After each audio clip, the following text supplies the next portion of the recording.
What's going on, everybody? You are listening to the Sportz Nutz. Yes, welcome to episode 133. Man, we're moving and we're cruising right along. We hope you guys had an absolute fantastic week, but guess what? It's Friday. We made it. We are here, and we are happy to have you along with the ride. My man sitting next to me, though, Matt, what is going on with you? Not much, man. Trying to figure out how my daughter eats this candy. This is some new candy that we got from the gas station. I'm just trying to figure out what do they even do here? Like what is this? What is that? Okay, Matt. It's candy. Matt, just for reference, take the top off of it. The top comes off. Yeah, she left it here.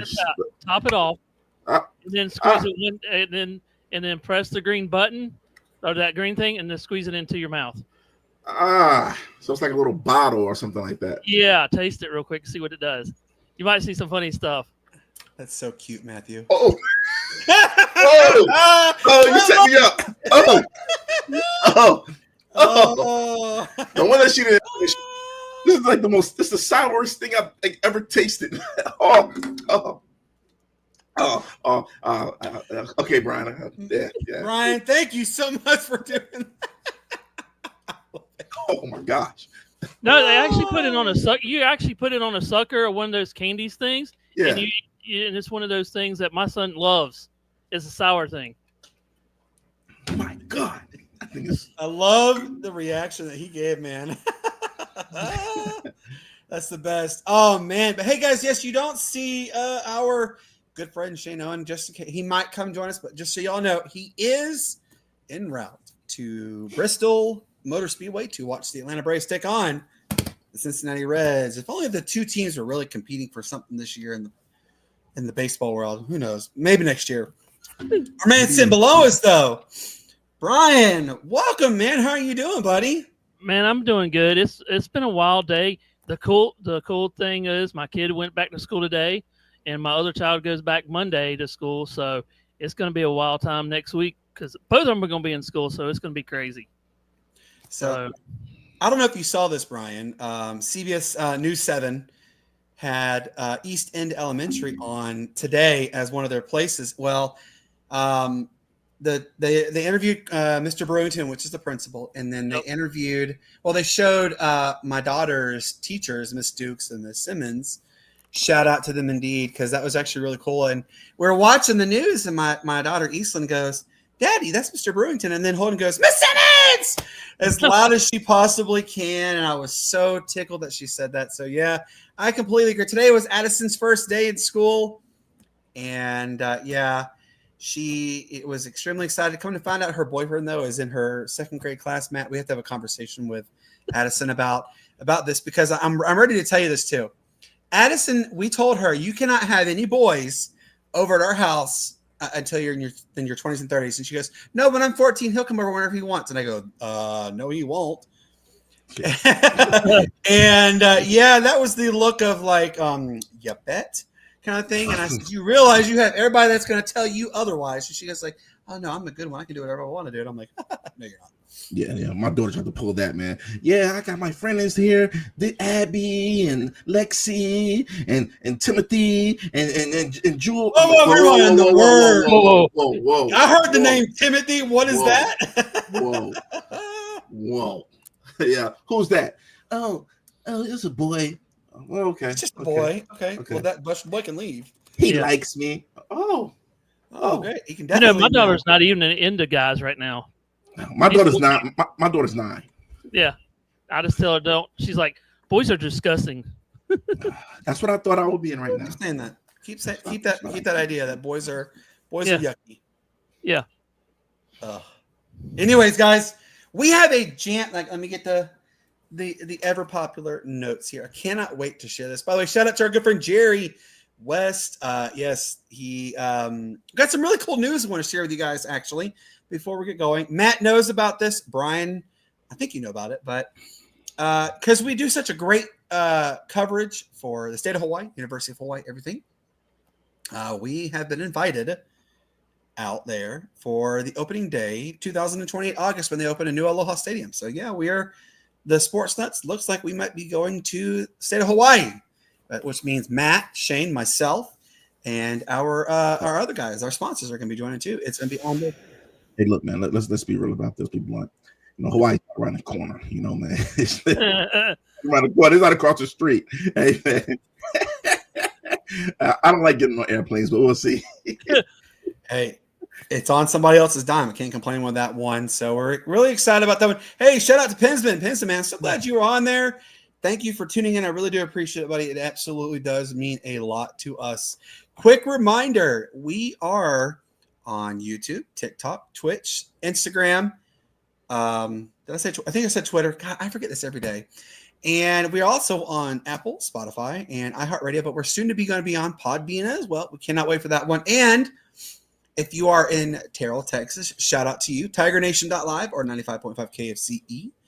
We appreciate you guys tuning into us on this glorious Friday evening, which, by the way, Matt, I don't know if you know this. We're going to be, Brian knows this, though. We're going to be teased with wonderful temperatures tomorrow, Sunday, Monday, and Tuesday. You ready to hear the highs? So Brian knows this. Today, the temperature was 94 with like a heat index of 105, right? That's crazy. Tomorrow, it's only going to be 74 degrees for the high. Sunday, 71. Monday, 75. Tuesday, 77. Oh, just so excited. Hey, look, Jerry just said, I'm a little hurt that Matt skipped the AFC East Training Days episode. The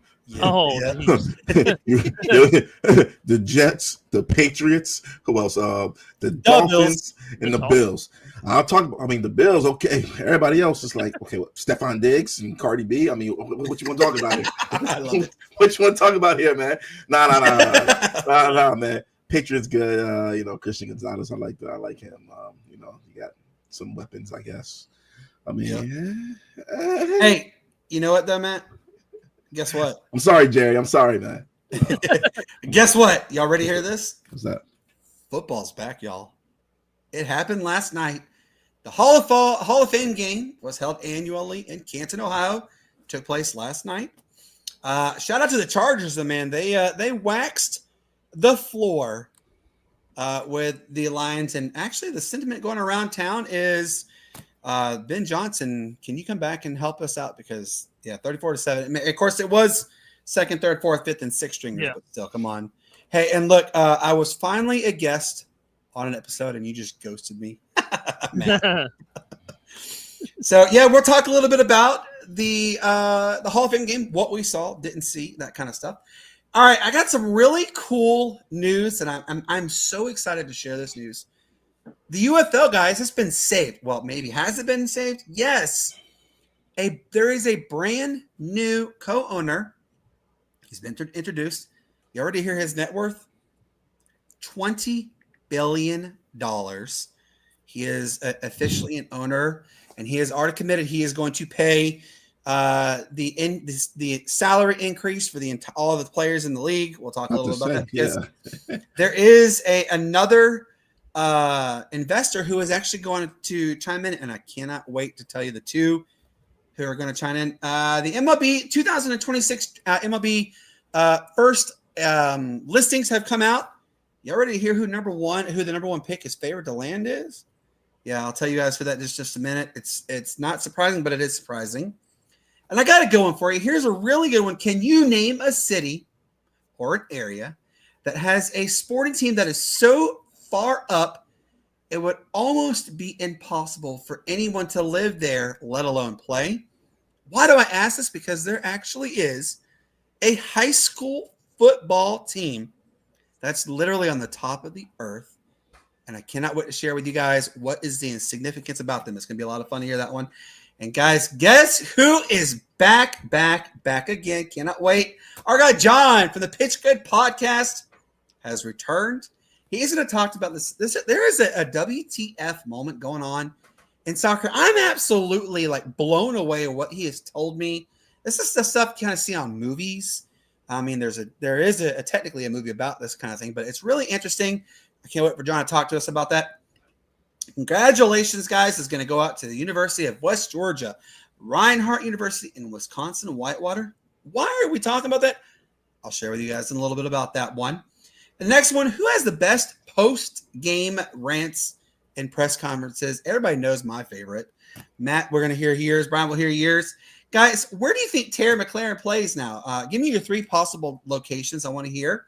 Matt's going to talk real quick about some fantasy football because, it is August. We're going to ramp it up.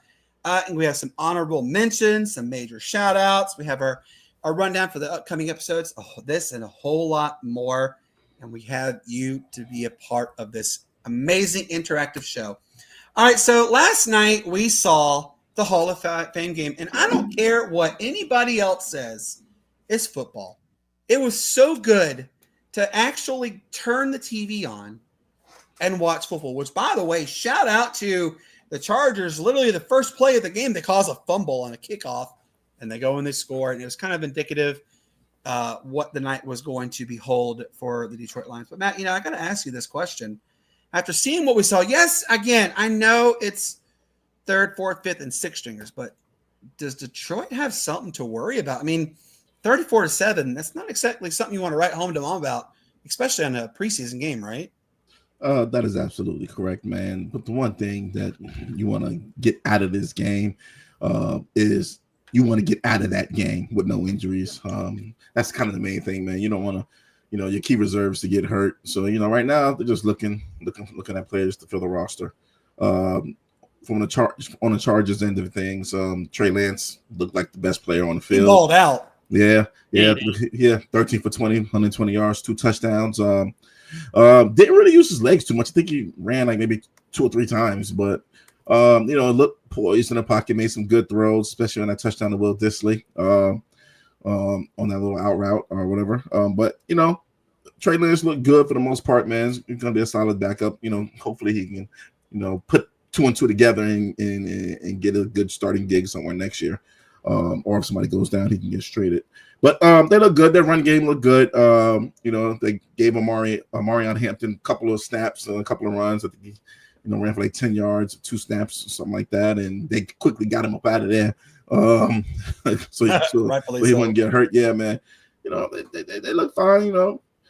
They're back up. Like I said, a lot of people caught the ball. I think 12 or 13 different people caught a pass for the Chargers. They were locked in. Their bench was locked in. And Detroit doesn't have anything to worry about, man. Again, I thought Hendon Hooker would, play. Oh, my God. More. I'm so glad he did not. I was not thoroughly impressed with his display last night. Yeah, I wasn't either. I wasn't disappointed, Yeah, same here, man. Same here. But many people are talking about he realistically should have been XYZ for a lot of teams. But I mean, I don't know, man. Hendon Hooker did not look that zazzle, that sexy like player. You know what I mean? I agree with you, man. I agree with you. Coming out of the University of Tennessee, as an older quarterback, you would think he will be a lot more ready than he was, and it just didn't. It looked safe. It just looked safe. Again, both teams trying to get out of there without an injury. Football was back, shaking the rust off. We'll see what happens, man. We'll see what happens. By the way, before I go to you, Brian, I got to give a shout out. The Chargers have one of the best quarterbacks to ever walk the face of the earth. He's actually listed as a running back. Yes, I'm talking about DJ Uiagalelei. No, we're not going to shout him out. No, people, we know. Oh, I like DJ. Especially the first week 0 last year. I'm sure you did because you blew a team out, Georgia Tech. Hey, Brian, are you willing to revise your possible predictions for Detroit? Because look, Detroit, they played, but they kind of looked like a duck out of water. Am I not correct? Yeah, they did. But my thing is, when I watched it, I did the streaming yesterday. I did a sidecast of it. What I noticed is a lot of the television guys were talking about like Detroit wasn't even playing their first string. They were playing mostly the second string.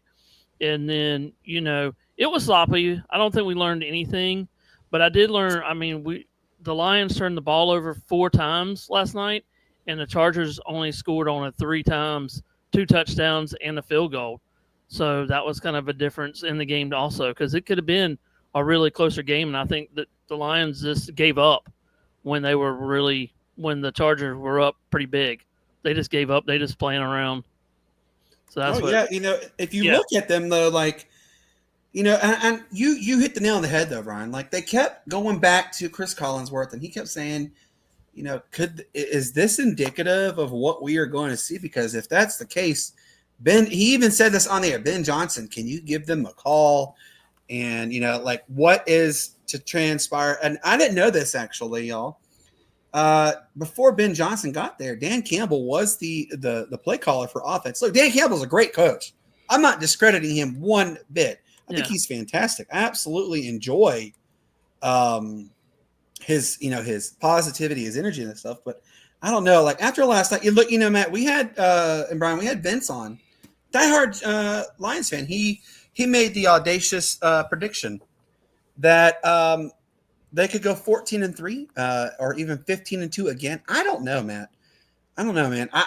I'm going to revise it just a little bit. I did say that they could still be a predominant threat in the NFC North. No, I think actually they'd be lucky to win 10 games. That's just my thoughts. Yeah. What do you think? The best thing I liked was the running back Reynolds. I mean, he was they attempted him 19 attempts for 38 yards. His average was a 3.8, one touchdown. But he looked he looked like the actual running back they should look, and yeah. I was really and think about this, Brandon and Matt. Think about this. Yesterday, I was doing the thing, and I got their stats pulled up here. The offensive plays that the Chargers ran was 59 plays to 50 to the Lions. So it was a 9-play difference just between them two. Yeah, they really handled their business the right way. With the 4 turnovers, that could be a big difference in that game, majorly. Oh yeah. And you know what? I'm going to go on a wing on this too, and I'm going to say, I'm starting to believe. Shane said this earlier too, guys. The AFC West, and that's going to be a division that's going to be one of the best ones. And really start to look there with the Chargers. I got to give a quick shout out there, y'all, to Detroit Lions wide receiver Isaac Tesla. This dude, I don't know if you guys saw the story on him. Okay, it's absolutely remarkable. So he grew up a lifelong fan of the Triplets, diehard. So much so that when he was a kid, he had saved up enough money, went to the store, got a custom jersey of his last name on there with the Detroit Lions. And so when he goes to have his interview, that every player has an interview with their team. When he goes to it, they showed the video footage that he goes to it wearing the Detroit Lions jersey with his name on there. Number 10 is the jersey.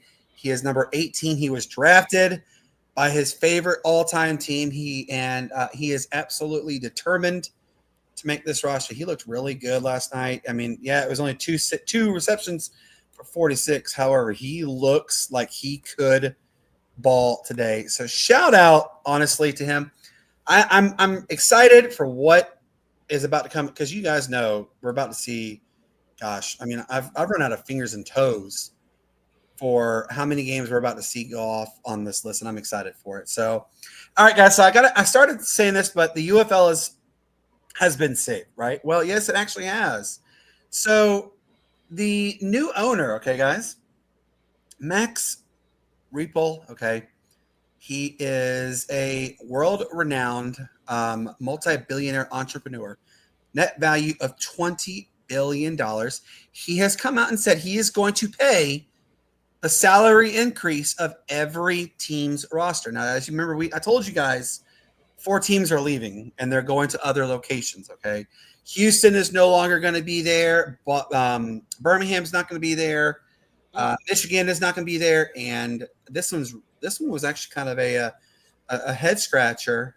But St. Louis might be leaving. However, Orlando, Boise, and Canton, Columbus, Ohio, and there's one I can't remember the other one, but they're getting those teams, right?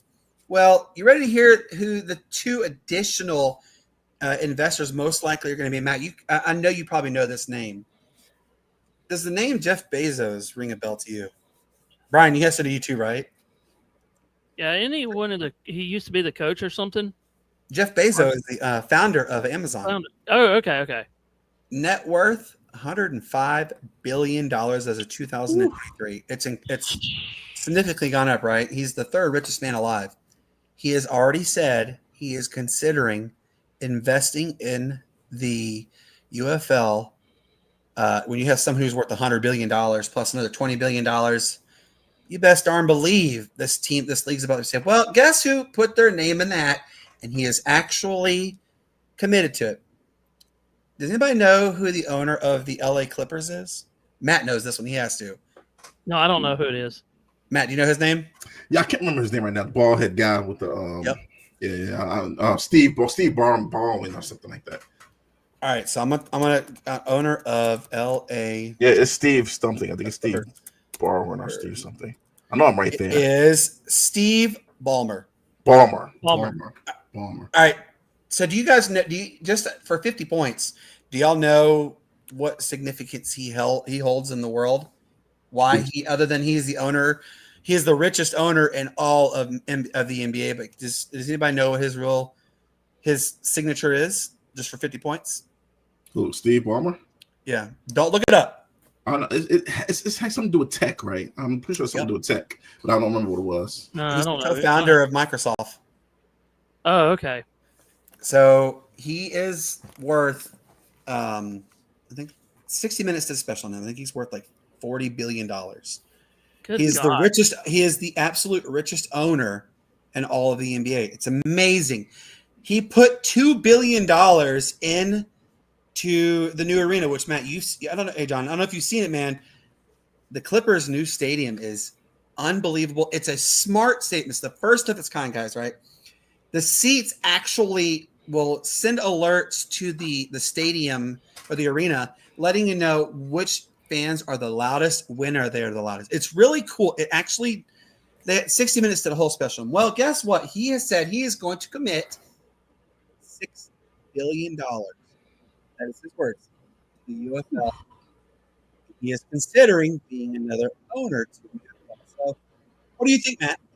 Is the UFL safe? With knowing you basically have almost $200 billion coming into the pockets of the UFL. Whew, that's a lot of money, man. I think that gives them reassurance. That gives them, because 9 times out of 10, man, the reason why a lot of these leagues fail is because the players don't get paid. I mean, they don't get played, and that's just the gist of it. And when they don't get paid, then it's mutiny, and they're not taken care of, man. As far as at least a decent hotel and get their food taken care of. Like a league really should take care of their players because the players are generating that revenue for the league. So, if a league will just take care of its players, then they'll be fine. And by the looks of these two, behemoths, pairing up, they should be well taken care of. I'm kind of shocked to hear Jeff Bezos even getting into sports. Well, he's kind of, I believe he's like a 15 or 20% owner of the Washington Commanders. So he invests. So he puts money into the Commanders. Jeff Bezos, he may be the most beloved and hated person at the same time. Everybody knows what he is loved for is because he's opened the capitalistic world to Amazon. And Amazon, you go to everything for it, but Amazon has also been the death of a lot of big boxed retailers. We know every day that the list continues to grow of boxed retail stores who are shuttering their doors. We know that all too well. So Jeff Bezos, great guy, could be good, could be bad. I'm excited for it. But Brian, if you put everything together, and I don't know if you do this, Brian, also that there's been talks that they're going to expand the UFL by 4 more cities in 27 and in 28. And one of the cities that's mentioned is Charlotte, and also the other one is mentioned in Atlanta. Knowing that, though, Brian, do you think this is going to entice more investors to come about and, hey, I want to put, XYZ into the UFL because I believe it can be a great return on investment? Yeah, the only thing is you're going to have the NFL and the other things. It's going to kind of bombard. It might bring in a lot of investors and a lot of little sponsors wherever it goes. I mean, that would be a big sponsor for Atlanta, but it's just going to draw more attention to both of those areas to where it's going to be crazy. Traffic's already dismal going to Atlanta and Charlotte, so it's going to be crazier more than anything else. So, and it's going to be, I mean, you got to think about it. What about if the NFL plays a game the same day that they're playing. I mean, can you imagine that? Where are they going to put it in Atlanta and Charlotte? There's really no place to put it right now. So, and you got to think about all the money that goes into it and everywhere else. I mean, that's a lot of money for what they do, but I mean, that's a lot. I don't know where they would put it in Atlanta and Charlotte, though. I wish we need a pro team.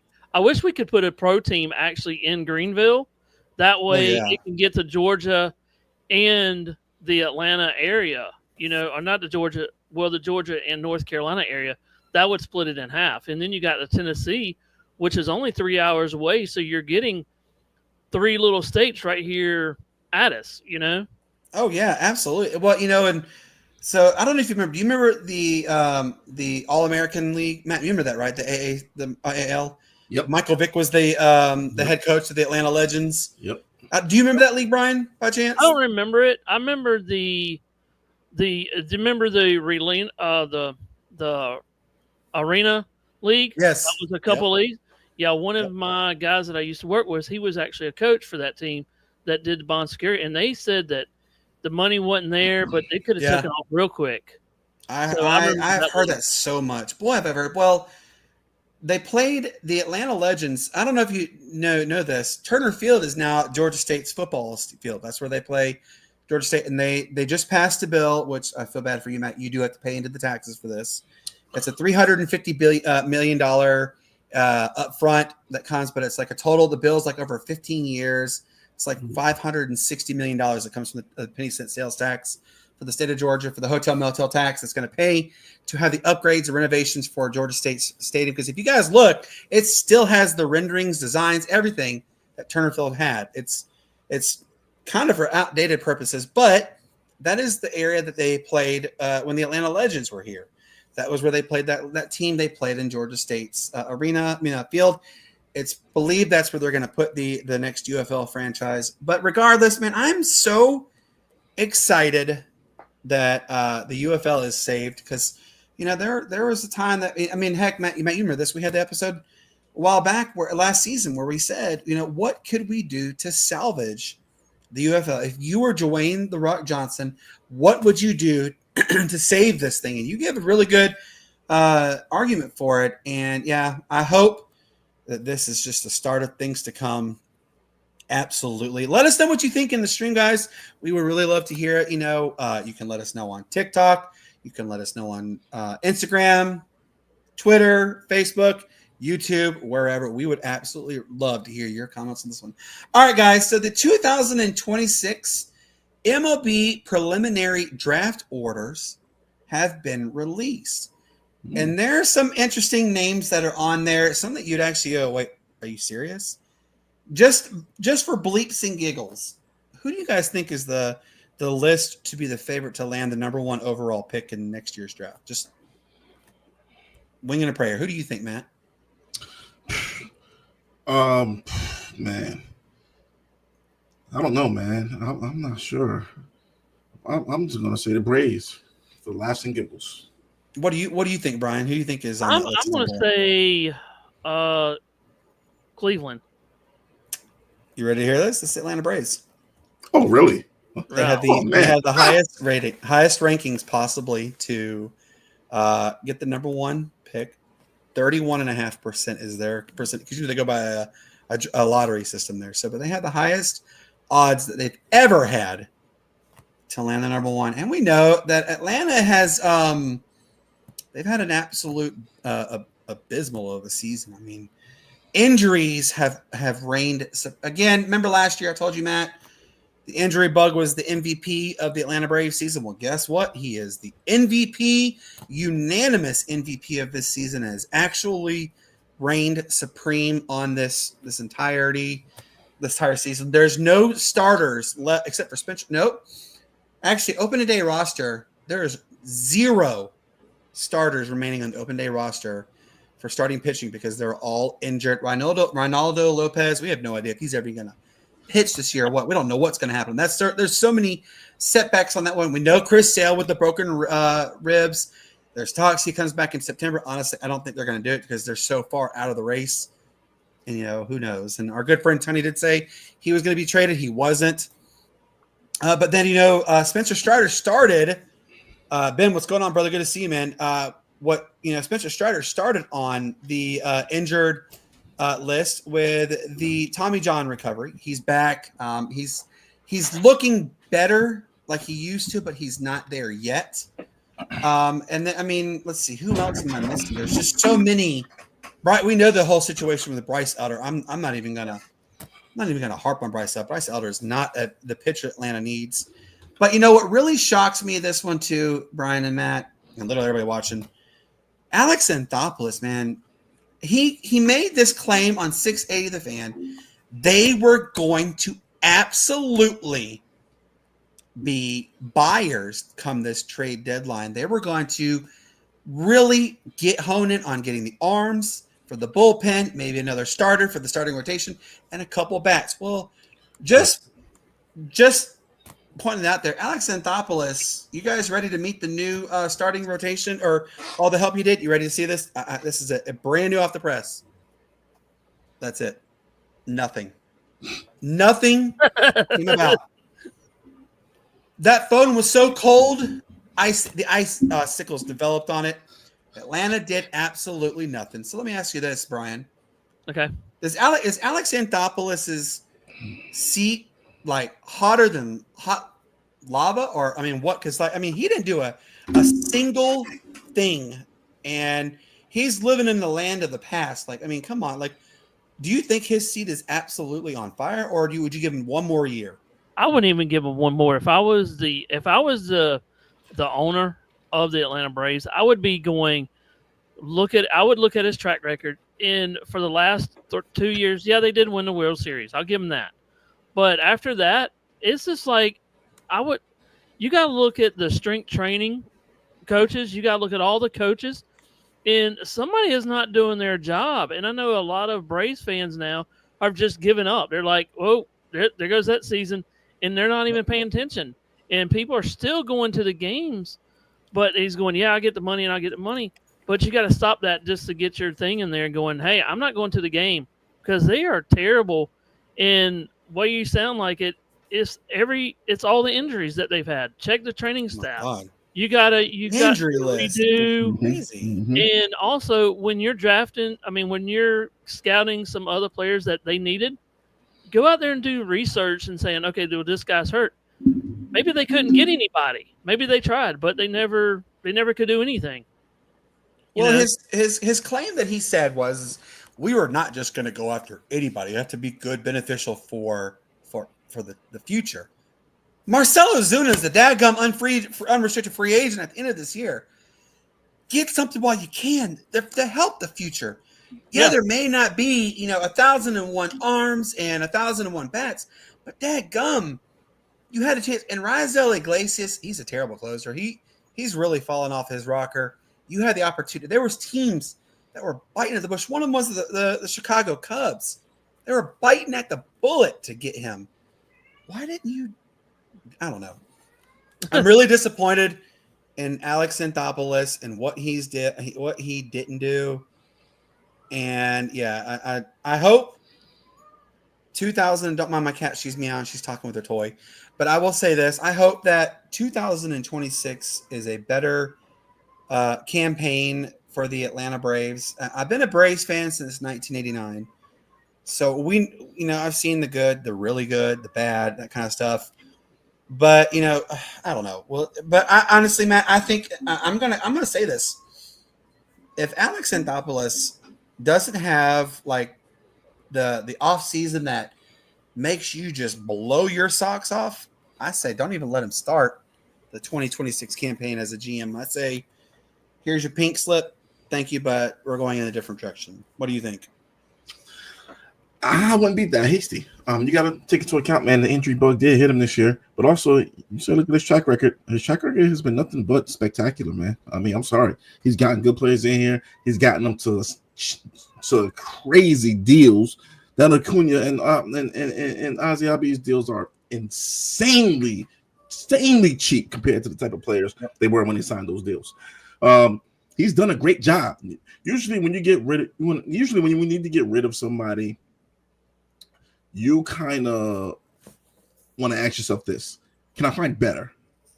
Can I find better? With coaches, Ozuna's a good player, though. Yeah. I mean, with coaches is different because it's like you're like, okay, do they still have the ear of the locker room? But man, with GMs, man, I mean, you got to look and you got to be like, okay, can I find better than him? Honestly, Brandon, will they find better than him? That's a good question. Hey, we have a special guest here who's going to tell us if the Atlanta Braves can find somebody better. Ladies and gentlemen, boys and girls, stand up and give an applause. The man himself, Shane Owen. Shane has chimed in, and I'm so excited to hear you. First off, Shane, man, I can smell the tailgating food that you have going there right now, all the way over here in Easley. Can you kind of let everybody know what is the food of choice going to be at Bristol, baby?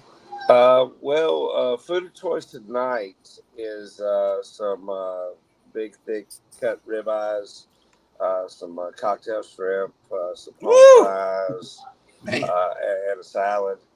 And then for tonight, later on, we're going to slow cook some chicken wings. Do them. Let's see, chicken wings, bratwurst. I've already got some boiled peanuts done, and then I've already made a cream cheese rotel, sausage, and beef taco meat kind of dip to go with that. So we're firing on all cylinders here, and getting geared up, getting ready to go to the game tomorrow. Just want to stop in and tell everybody hello. Like I said, I've got a little short break in between the cooking duties right now, but I want to tell everybody hello. Appreciate everybody watching and joining us, and look forward to some clips probably from the game tomorrow that I'm probably going to send out to Matt. That way he can make sure that they're good and don't infringe on any kind of rights or anything that we've got going on. Man, just blessed and ready to get to the game tomorrow and get going after it. And just a little tidbit: a Tim McGraw Pitbull concert is going to be the pregame entertainment at 6:00 as well. So that is going to be a price of admission right there. Yeah. Tim McGraw he's one of a kind country artist, but oh man, to have him with Pitbull, though, that's pretty impressive right there. Real quick, Shane, the MLB draft orders come out. Atlanta has the highest odds to land the number one pick. Do you think Atlanta jumps on it, or could Alex Anthopoulos pull the rabbit out of his hat and trade it? I'm not 100%. I have not researched the talent in next year's draft or what could be available.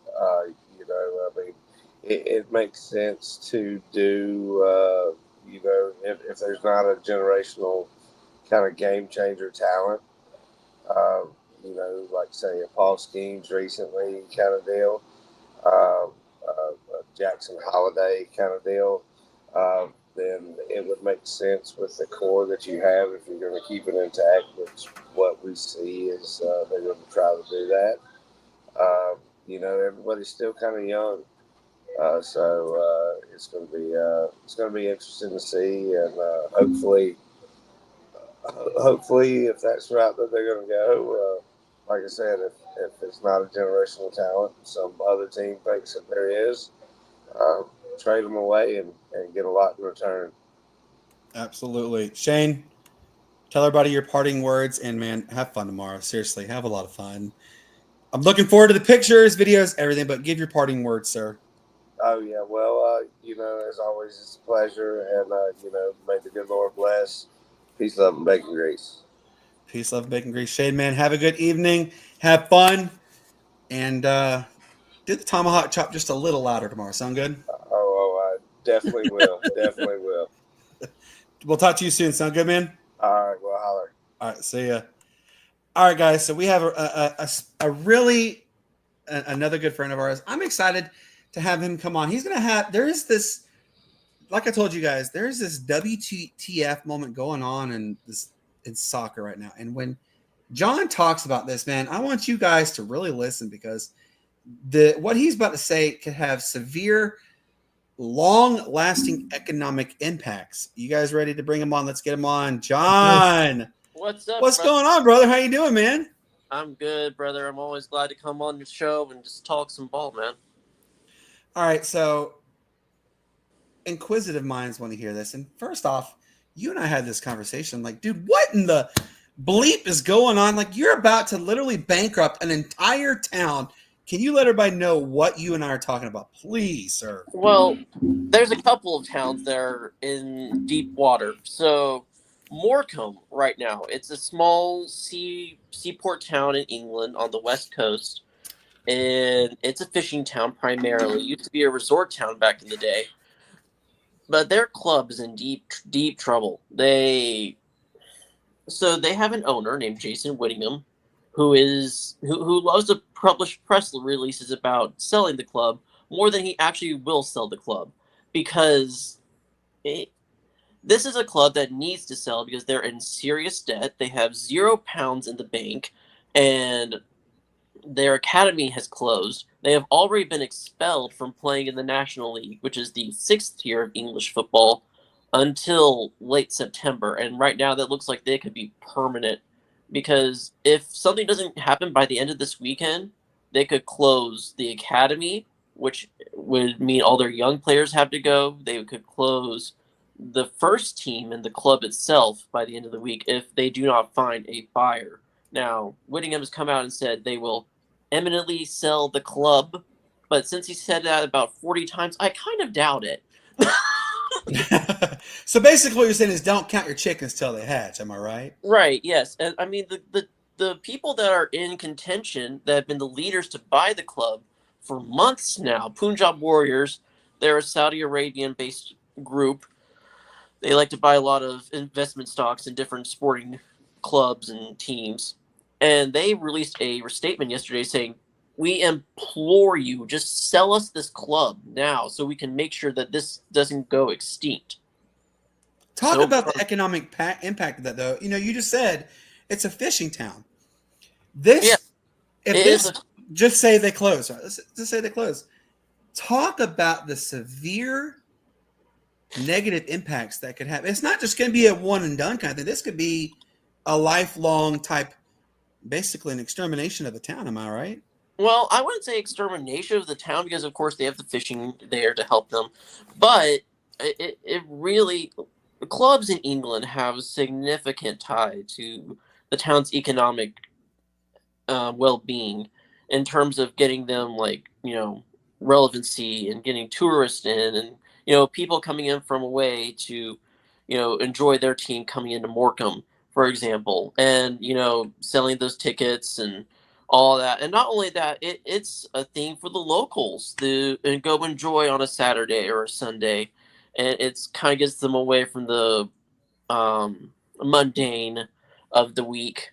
And really, this could just devastate such a small town, which isn't that big. I mean, it's fallen on such hard times that really this kind of impact is just massive. And it's very similar with the other club I was talking about, Sheffield Wednesday, and where these fans just are going to be displaced, and all because one guy is being stupid and stubborn about not selling the team because he has his own reasons for who knows what. But you got to sit here and you look at this as a whole perspective. I mean, this, John. Some towns, I mean, this is like their bread and their butter. They wake up and they are, man, I'm counting down because we have X amount of weeks, months, whatever. That's going to generate us like our entire year's earnings from this. And just think about this for a second. You have second, third, fourth, and fifth generational families who absolutely will be affected by this.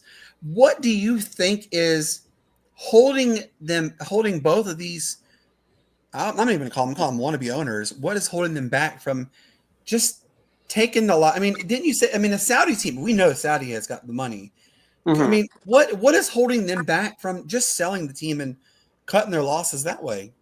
Honestly, I think it's a combination of pride and also they do not want to give up these clubs. In all honesty, they want to have these investments because I feel like they feel like it's something attached to them personally, and these are people that aren't even like Morecambe born or anything. These are just people that have come in over time and invested in this club and out of nowhere, really. And to me, it speaks more to the league's fit and proper persons test that they give to these owners and shows that these people are not ready to make significant investments in the club and to make these kinds of decisions, because then when they do have to make these kinds of decisions, they freeze up, and then you get these situations where these clubs are about dead and the league has to step in. Now with Morecambe, the league has done a lot more proactive job of stepping into this situation.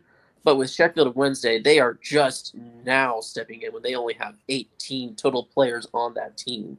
So to me, it's a bit of it's on the owner, yes, but also the leagues are not doing enough to make sure they vet their owners correctly. I mean, this is like some serious like movie kind of thing. I mean, technically there is a version with Wrexham. The whole situation that happened with them and Ryan Reynolds has really kind of revived them from the dead. But like what? All right, so I'm gonna put the hat on you right now. You're the overall manager of the league. Do you think those two clubs get saved, or do you think one unfortunately bites the bullet? Morecambe will bite the bullet. If something doesn't happen tomorrow, Morecambe's done. I don't think there's anything that can be really done to save it, because it's down to Whittingham's choice right now, and it doesn't seem like he's ready to do anything. Wednesday, there can be something done. The league just has. If I'm the head of the EFL right now, I am stepping in now, forcing the sale of the club and putting it into administration ASAP. Because that's the only way we can make sure that Chancery gives up this club. Because otherwise, right now, when you have 18 total players on your squad, your players are actively having to look for hotels and to drive themselves down to Leicester in order to even play. Not only that, you have these same players are finding out they won't be paid on Twitter. They're not being told by the club. The Twitter is telling them. Twitter. Yeah. That's strange. Like, talk about, like, I mean, again, Brian, you agree this is like some next level BS stuff. Like, what is going on? Like, come on. Oh, And this isn't just players. This is employees at the club. So the cooks, the equipment managers, everyone associated with this club is being affected. Trickle down. This is absolutely a domino effect. Yeah. All right, so we know that MLS season's starting to kind of wind down. Mm-hmm. You and I, we had this conversation recently. We're just kind of go ahead and flushing the Atlanta United season absolutely down the toilet because oh my gosh, this happened in Leagues Cup. this is like disheartening.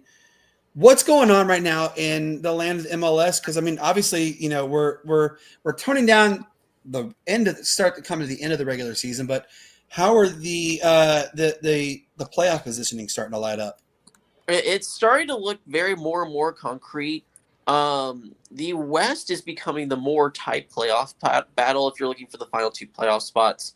San Diego right now is at the top of the West, and Cincinnati at the top of the East. Cincinnati right now leads what is called the Supporter Shield. So basically, it's basically crowning them as regular season champions, basically. They lead right now in that standings. And if they win the Supporter Shield, they'll get home advantage throughout the playoffs if they are in it, as long as they're in it. So could you see it be? So you're thinking it could be like a Philadelphia, San Diego kind of matchup in the MLS Cup? Am I correct? I don't think so. I mean, San Diego's good. Don't get me wrong, but the West, it feels more like it's more open than the East. The East feels like it has a top three or so, that could probably win, whereas in the West, it feels like anyone could probably win. And San Diego doesn't feel like a concrete number one team. They've had their weaknesses. They've had their moments. And Cincinnati just feels much more secure, and Nashville is right behind them on their heels in the East in second place. I believe the last I knew they were 1 point back of Cincinnati before the League's Cup started. That's right. So, and Nashville is just on a tear. So I got a question for you on this one, okay? Mm-hmm. We saw the story. We've heard the rumblings. In case you don't know what we're talking about, Lionel Messi said he's only got a couple years left. With that being said, we know the terror that Miami goes on regularly. We know Inter Miami goes on this absolute tear year in and year out, and now they have Lionel Messi on there. What do you think? Do you think Miami can, I mean, I think they're like number 5 in the East, but could they steal the thunder from Philadelphia? And I mean, even since just to say they steal it from Philadelphia, Cincinnati, Nashville, could Inter Miami win the MLS Cup? I think it's a stretch right now. I was talking on another show, and we were talking about how Miami is such an older club. They have really banked on getting these stars that have played with Messi in the past. Jordi Alba, Sergio Busquets. And these guys are older, and their legs are giving out as the season ends. Just look at what they did last year against Atlanta. They folded like a cheap cardboard. And they were not ready for the playoffs. And I feel like, they don't feel as dominant as they were last year. Last year, they were tearing the league apart. They won the Supporter Shield and were amazing. And then they came in, Atlanta beat them in 2 out of 3. Well, this year, they're not nearly as good. Best player to play in Messi. And yet, it doesn't feel like they could win it. It feels weird to say it, but, I mean, they're just old, Brandon. They just don't feel like they can make I love all that you said the old souls. I love that you say that because look, Lionel Messi is not Lionel Messi is not a spring chicken at all. No. He's been around for quite some time. All right, so John, I know you took a little bit of a hiatus, but you guys are back. Can you let everybody know when your next episode is, please? We are going to be dropping the newest episode of the Pitch Grid tomorrow or Sunday. I recorded it today. So I'm really excited. We've got a lot we are talking about, including the Sheffield Wednesday and Morecambe stuff. So if you want some more details on what the yuck is going on, tune into that. And yeah, hopefully y'all enjoy it. Absolutely. Hey, John, man, I appreciate. We're going to talk more about this off, of course, but I really do appreciate you coming on. Have yourself a good weekend, and we'll talk soon. Sound good? You too, brother. Sounds good. Take care.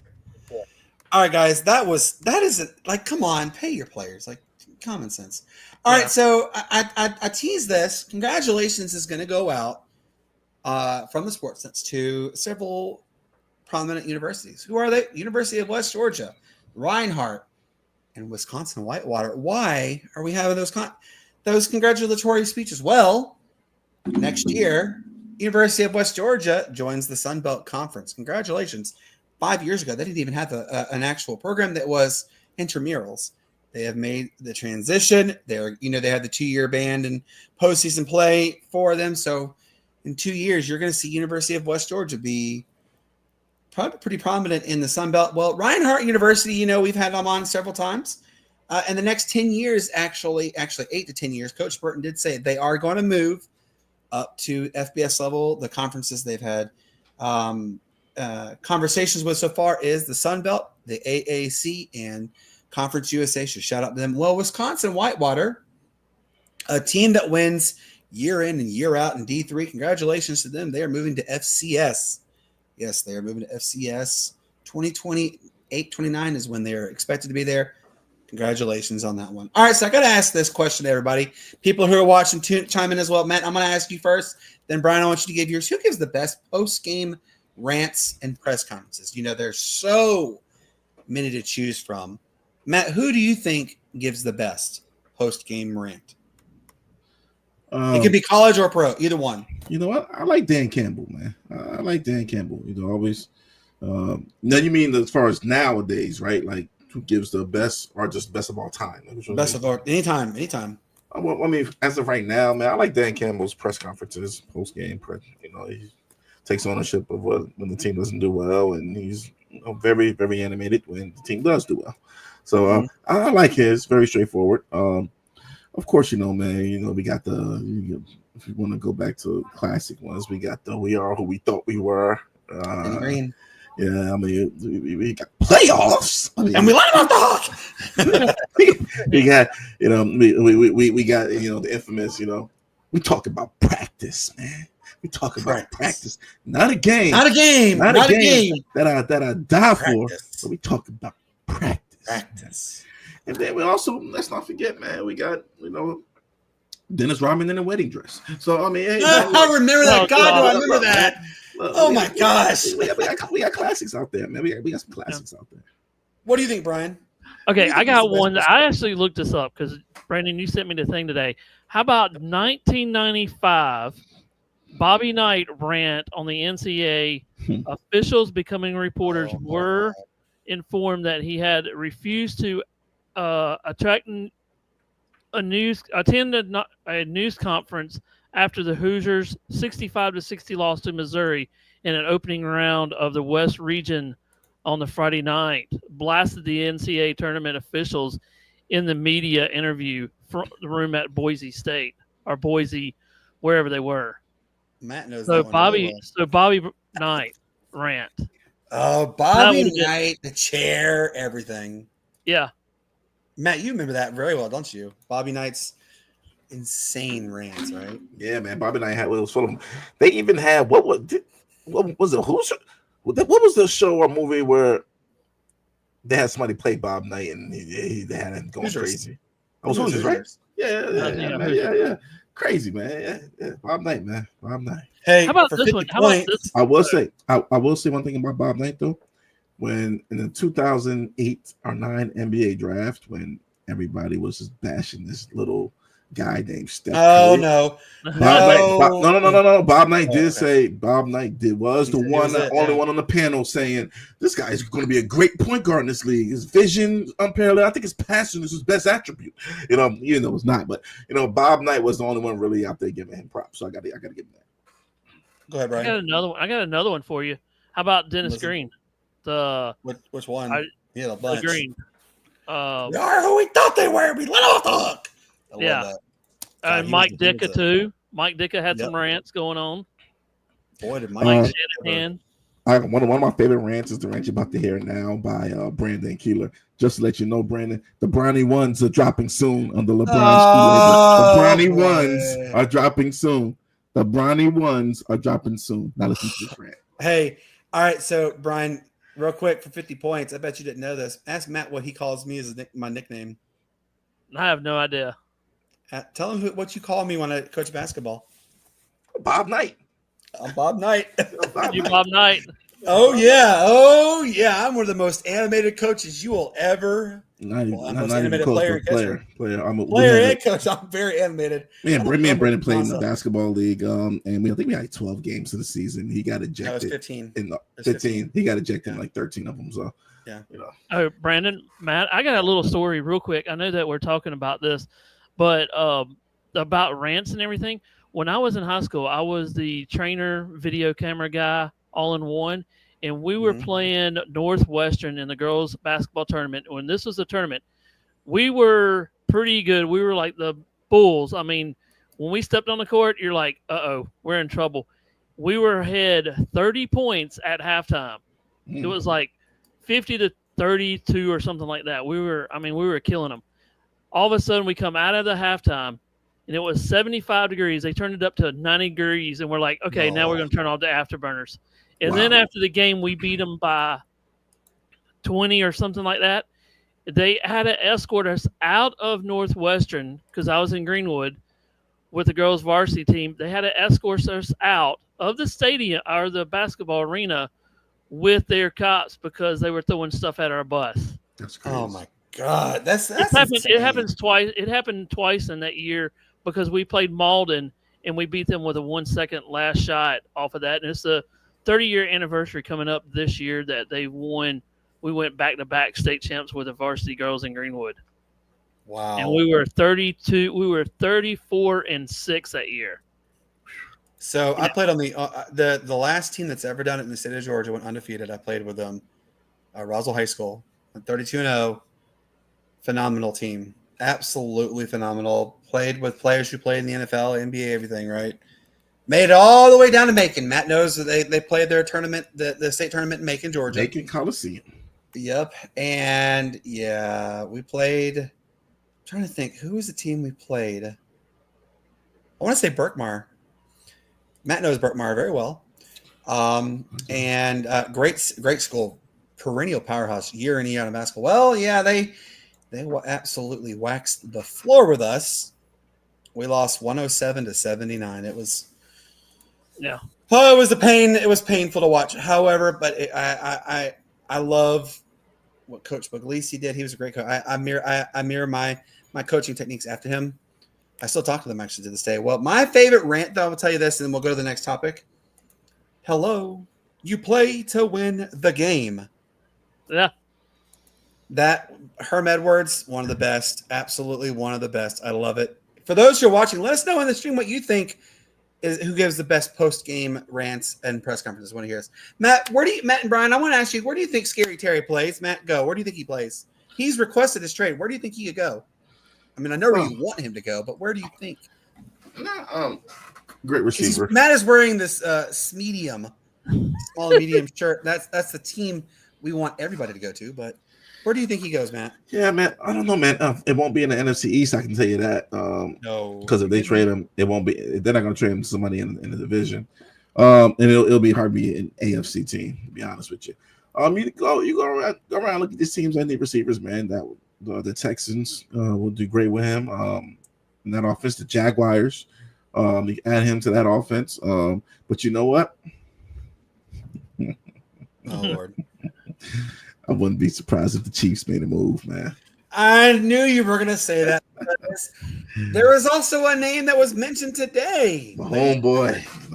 In case you don't know the name that is mentioned today, Matt, if you would be so gracious to tell our lovely audience, who is the name that has demanded a trade today? Yeah, baby. Yeah, man. Ladies and gentlemen, Michael Parsons from the defensive end / outside linebacker, if he played 3-4, has requested a trade today from your favorite jokes of a team. I love that you said that. Cowboys. The fact that you would hear me out here. The fact that wait, hang on. I'm gonna make you big screen here. Do your rant. Thank you. The fact that you would even let your best player by far on the team, get to this point where he laid it out there, guys. For those who don't see it, you can go to his social media. He lays out the whole story, top to bottom, what happens. Back in 2023, this is even like 2-3 years before his deal was even 2 years before his deal's up. He's trying to reach out to them to get a deal done, and they don't accommodate him. The fact that you are letting your defensive player of the year candidate every year get to this point where he's frustrated, and now this is going to be the topic of conversation every game until he's out of there. You know, that's a major ball that was dropped. That's a major ball that was dropped. You have to be a joke of a franchise to let that. Oh, I'm sorry. Wait. What are we talking about here? Oh man, I mean, you had to drop the ball of this magnitude is just ridiculous. Now, granted, we know that they can offer him a deal now that everything's out in the light. And we know they can franchise tag him twice. But at some point in time, he will be off of this team. It's just a matter of when and where. It's not a matter of if. Matter of when. And I know who can give them what they need. Yeah, you would say I know who can give them what they need. Yeah.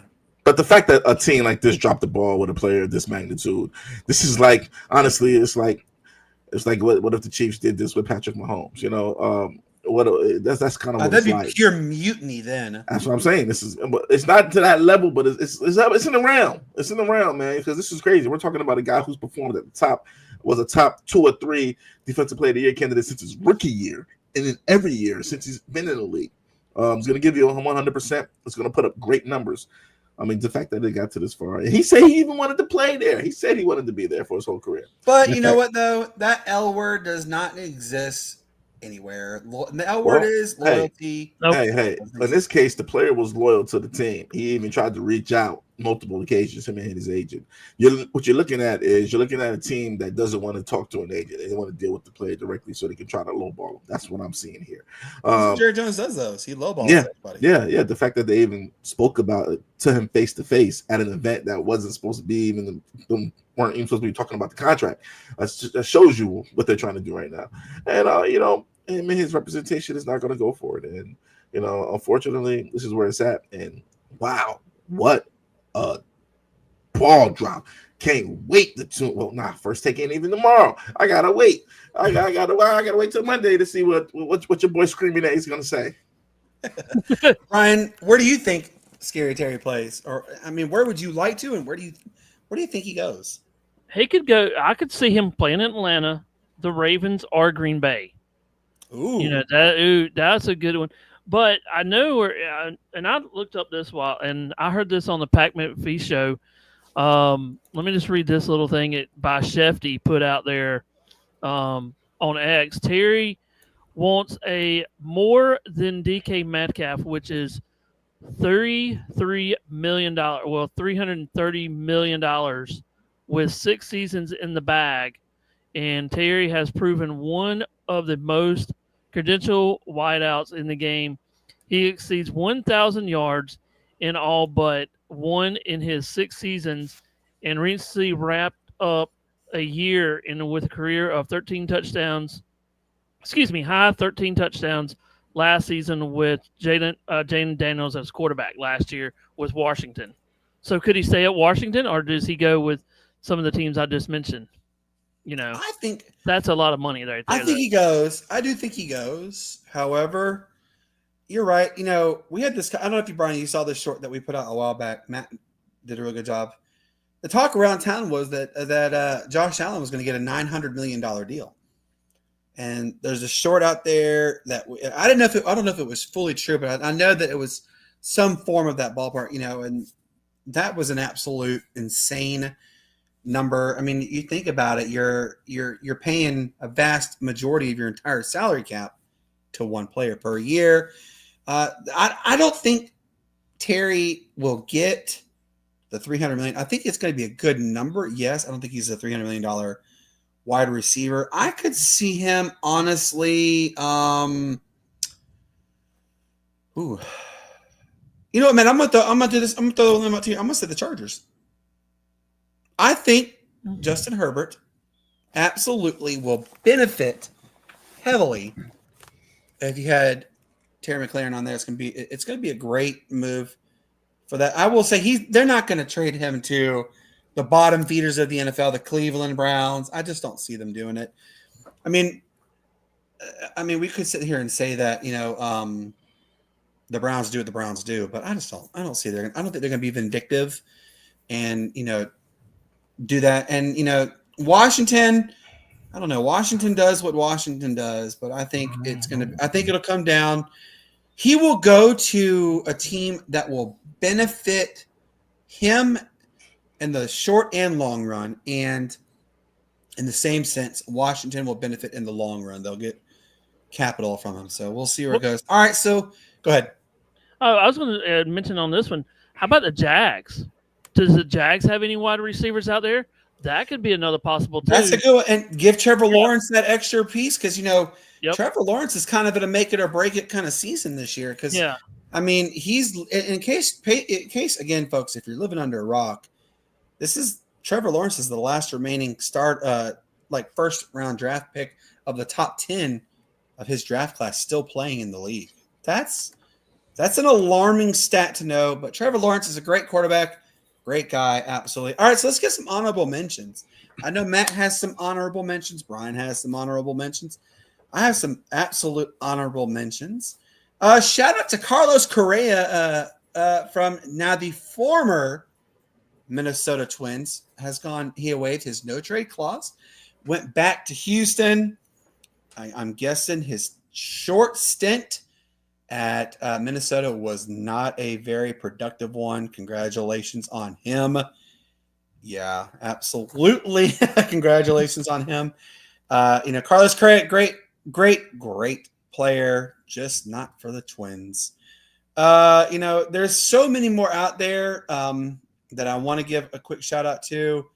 God, obviously give a shout out to Micah Parsons. He holds the keys to wherever he goes. Yeah.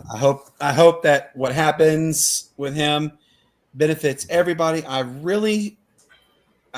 honestly going to say, Terry, can you please make a phone call to Jerry? And as Matt said, give him everything you could ever imagine to give us Micah Parsons. That would be a fantastic move for us. Shout out, by the way, my next honorable mention. I'm going to give an honorable mention to the Toronto Blue Jays. They're the hottest team in baseball, tearing it up left and right. Could really see some significant noise made out of them. Matt, who is your honorable mentions going to be, sir? Even though they're kind of like on a it's weird. It's like they lost 6 in a row, then they just won their last 4, man. I got to give it to the Detroit Tigers, man. I think the Detroit Tigers they're having a great season this year. Well, they're having a decent season this year, man. I mean, I kind of got to give it to them. They kind of came out of nowhere, man, and they're kind of doing this now. So I got to give my honorable mention to the team up there in Detroit. Okay, I like that. Detroit Lions. Detroit Tigers, man.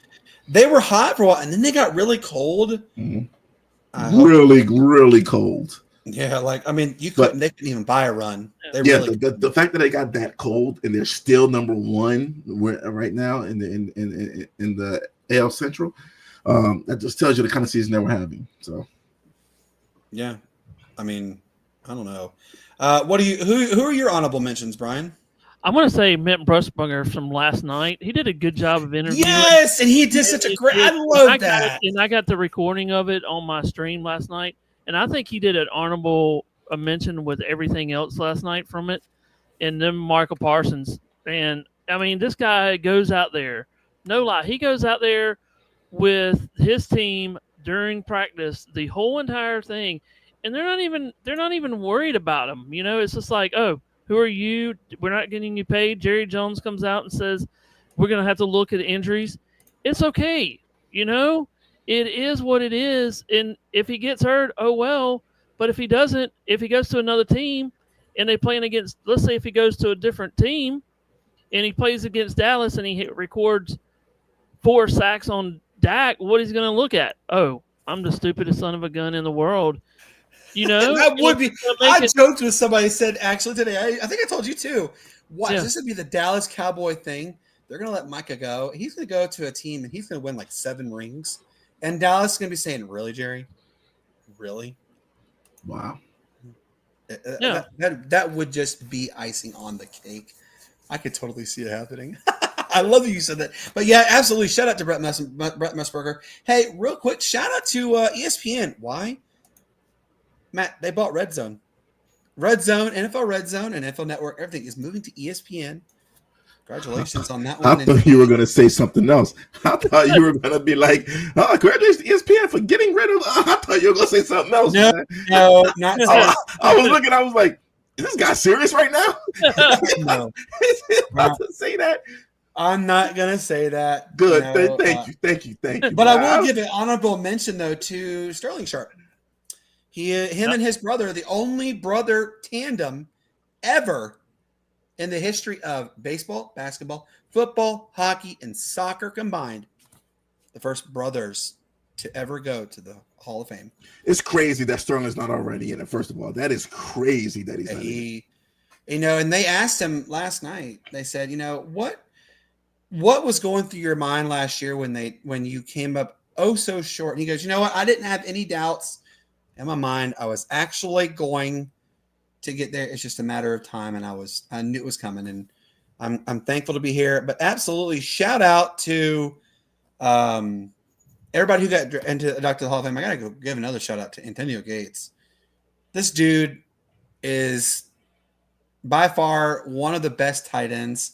I think number one is Tony Gonzalez. Number two is Antonio Gates. I will say that to the day I die because those two revolutionized the game of basketball for football. Both of them played phenomenal in basketball, and they tore it up in the league. Will Travis Kelce eclipse those two? No. I don't know. Nope. I don't know, man. Nope. I don't know. And here's what I'm going to say right here, Matt, and I want you to timestamp this too. 8:51, August 1st, 2025. If you put Tony Gonzalez on the field right now, he absolutely is eclipsing 1,000 yards, even at his age right now. Come on, bro. Okay, Brandon. We're getting kind of crazy. We're getting kind of crazy with this now. No. He's got to be in his 50s now. He's still a heck of a player. I think he could still dominate to this day 100%. I will believe that until the day I die. Hey, real quick also, real quick, guys, we're going to intake what Brandon was intaking before the show. We're gonna get some of that there. Let us get some of that, man, what you're on, buddy. Yeah, we need what Brandon's smoking tonight. There we go. Well, I'll take that. Yeah. You know what? Whatever. No. Tony Gonzalez was a beast, man. Especially during his Kansas City days. His Atlanta days, he wasn't what he was, but I think he was a better route runner, and his hands were automatic during his days with the Falcons. But man, most definitely one of the best tight ends ever in the game. If not Gates was too. Gates was tearing it up Gates too. was too. And Gates, when he catches the ball, he's gone. Or he can go up there and not even talking about that. His leap when he goes up in the air and gets it, it's like one of those when Rivers was throwing to him and he can go up there and get it. And you're like, how did he make that catch? He would do it. Yeah. Mm-hmm. Yeah. He was anything. Even did you hear the interview last night with him, Brian? They said, what made you stand out differently with your basketball background? He said, I boxed out. And if you look, every time the ball came, he boxed out enough. And he's like, I was tall enough. I knew when that ball was coming to me, I was going to get that ball. I knew I was going to get it. Nobody was going to hinder me from the chance of getting it. So, first of all, he knew he was getting because he was the only one Phillip Rivers had to throw to. Yeah. I mean, let's be honest, for a stretch. He's also 6'9", wasn't he? He was like, no, I'm on that tall. Maybe 6'4", 6'5". He was one of the most reliable. And I didn't know this, by the way, folks. He played basketball at Michigan State. I had no clue. I had no idea about that. Yeah.